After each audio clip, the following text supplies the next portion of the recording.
comprenne.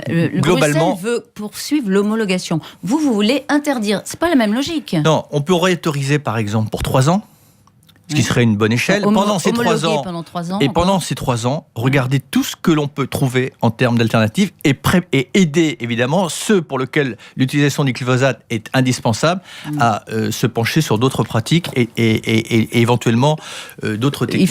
Je pense que l'idée qu'on soit en dessous de 5 ans, ça me paraît plus cohérent pour tout le monde.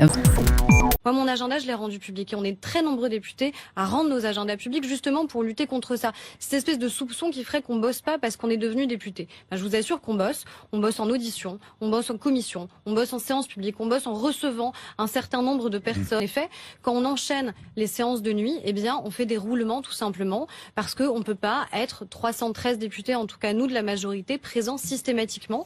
Et je vous assure que l'assiduité, elle a extraordinairement augmenté à l'Assemblée depuis qu'on y est. Il n'y a pas un gouvernement en France qui serait assez cinglé pour faire, comme on dit, un cadeau aux riches. C'est absolument pas ça le sujet. Le sujet, c'est de rendre attractif notre pays, parce que nous sommes dans une économie ouverte, et faire en sorte que celles et ceux qui disposent de capitaux et qui veulent être en France ou y venir, on ne commence pas à les accueillir par une punition. Pour le harcèlement de rue, l'idée c'est d'avoir du flagrant délit. Il y a 2 idées dans cette loi, dans le volet qui concerne le harcèlement de rue. D'abord, de faire en sorte que les forces de l'ordre puissent verbaliser immédiatement en flagrant délit le harcèlement de rue. Et ça, et le président de la République et le ministre de l'Intérieur ont indiqué que ce serait une priorité de l'action de la police, de la sécurité du quotidien. C'est le premier volet.